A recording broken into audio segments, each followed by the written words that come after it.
Week number 2, lecture number 3. Hello friends. In last lecture, we generally discussed what is active listening, and particularly we learnt the difference between hearing and listening. Normally we do not know the difference. Hearing is just a physical action. We hear from one ear and then we may take action, we may not take it. But listening has got physical and mental action, that whatever you hear goes into your mind, you understand the meaning of it and then thereafter act upon it. When that whole process gets completed, it becomes active listening. Now, after that particular lecture, I want to ask you, are you really listening our lectures? 1 week has already passed of this particular course, that is basic certificate in palliative care. 1 week has passed and number of lectures have been given to you. Are you really listening? Have you listened them properly? What was your score in the assignment of number 1 week? In fact, that will give you the general idea of what have you and how much you have listened. So, here in this lecture, we are just find out how can we listen better. Are you really listening? There are 7 ways to practice listening,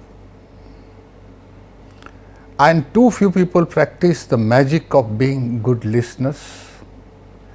To be able to listen to others in a sympathetic and understanding manner is perhaps the most effective mechanism in the world for getting along with people and tying up their friendship for good. That means if you want real happiness, if you want to create friends all around, if you want to be successful in your society as well as at your workplace, the art of listening is the answer. So, there are 7 magical tips. First,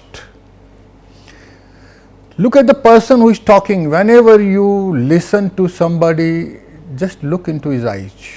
When you are sitting on a bench, just come nearer. And now when you are listening to me, just listen to me, listen to my eyes. Look into my eyes, see what is there on the presentation. Anybody worth listening is worth looking at also. It will also help you concentrate on what they are saying. When you look at the person, you generally, it is not that you are hearing, but you try and understand, you try and concentrate that what he is speaking about, and that will give you the strength of concentration about the dialogue. Second point, appear deeply interested in what the person is saying. Until and unless you are deeply interested, and if you do not show it that you are deeply interested, that person, he will be discouraged, and that is what normally happens when your friend is talking to you about the movie which he saw last night, and if you are not interested and you say, oh, I don't want to hear about it, he will get discouraged, he will not talk to you. So, whenever somebody says something to you, at least get deeply interested if it is worth it. If you agree, you nod your head. If the person tells a story, you smile, respond to their cue and work with them. So, second point is get deeply interested in the matter what your friend or what your elders or what your seniors at your work they speak to you about. Third, lean towards the person who is talking. Normally in a dialogue, 2 persons are there, 3 persons are there. And otherwise also you must have noticed when 2 people are talking, they generally get closer and they talk to each other. Even 2 children, they are so close and they laugh, they smile, and then they exchange their notes, stories, all those things. Therefore, whenever you want to do want to learn the art of active listening, lean towards, go nearer to the person who is speaking, look into his eyes, and then start listening. Have you ever noticed you have a tendency to lean towards an interesting talker and lean away from a dull one? If a dull person is there, you are not interested. So you might hear for a minute or so and you just walk away from it. This is what happens normally in social circles, in parties, in entertainment programs. Even in a college also, if a professor is interested, if you like him, you listen to him, otherwise you do not listen to him. Next point, ask questions. I mean to say it is automatic. When you are interested in a particular story, that means you want to know little more. And how do you know little more? That is by expressing curiosity through your questions. You will come to know more. Your horizon, your knowledge about the topic will be widened. Another benefit to this particular process is this lets the person who is talking know that you are still listening and you are interested. This will encourage him to speak more about it, to open up his inner talks. So every time whenever you are interested, you want to know a little more, that curiosity is there, satisfy it by asking good questions and not stupid questions. A good question is generally related with the same subject. It is respectful. It is not boastful that you know and you are asking him just to test him. No, that is not a good question. Ask questions if you want to listen properly. Do not interrupt, instead ask them to tell you more. Normally this happens whenever somebody is talking. Otherwise also, it's a bad manner that when people are talking and you interrupt, You give him all the right to speak whatever you want to speak, let him complete his talk, story, anything, and then thereafter ask him. Most people are highly complimented if you do not interrupt them until they are through, but they are doubly complimented if you draw them out.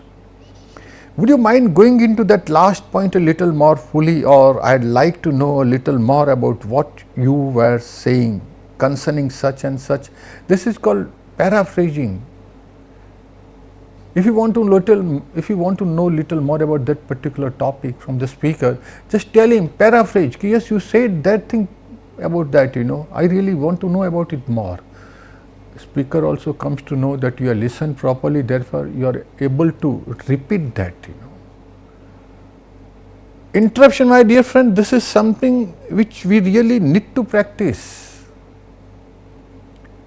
I told you in my last lectures in the first week that I am talking about communication. I keep learning about communication since last more than 3 decades, but I just cannot say that I am master of communication. This is again one bad habit I still try and remove.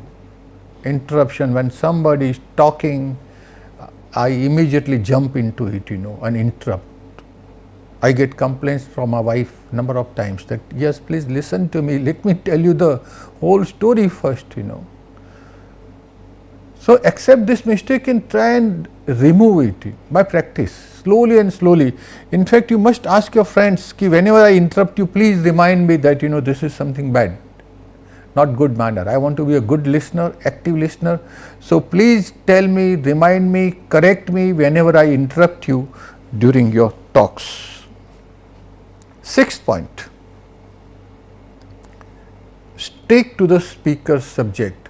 After all, speaker is speaking on a particular thing because he knows something about it. He is quite thrilled to talk to you about that topic, about his visit, about reading a book, about seeing a movie, about meeting another friend, old friend, anything. It can be on any subject, politics, religion, this, that, your own educational talk.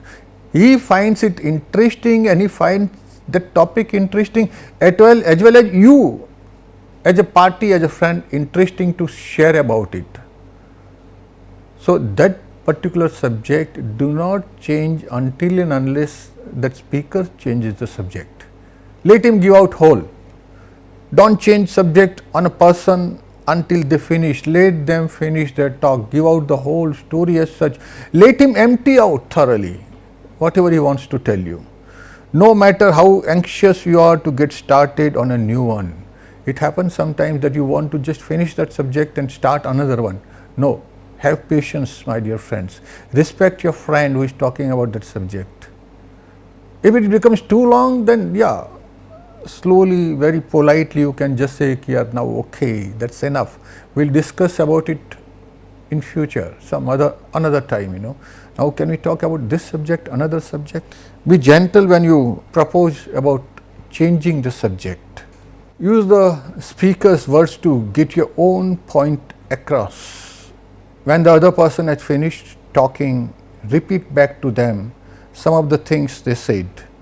This not only proves you have been listening, but it is a good way to introduce your own ideas without opposition. Normally, the talks are always interested, and that particular subject of the talk is interesting to you. You know something about it. Add something more to it. And how do you add it? Again, by paraphrasing. Take certain words, some sentences from his speech, repeat it, and then say, yes, I also had the same experience about that situation.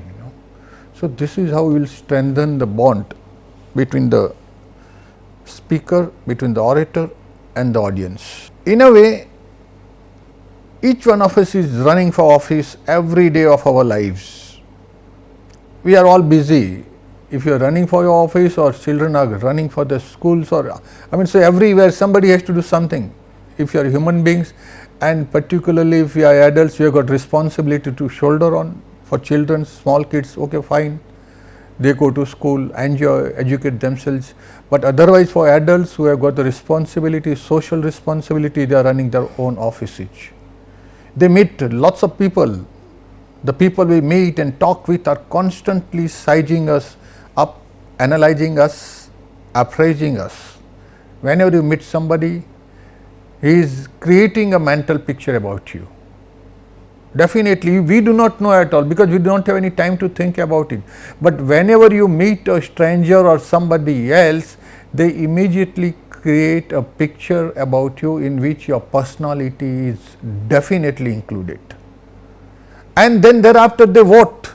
They either vote for us or they do not vote for us. Vote means whether they like us or they do not like us. They agree with our point or they disagree with it.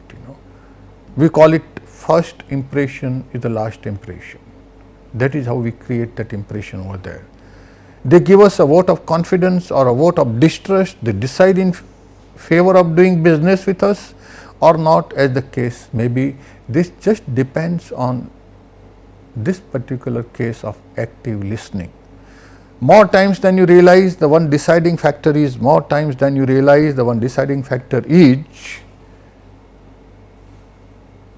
active listening.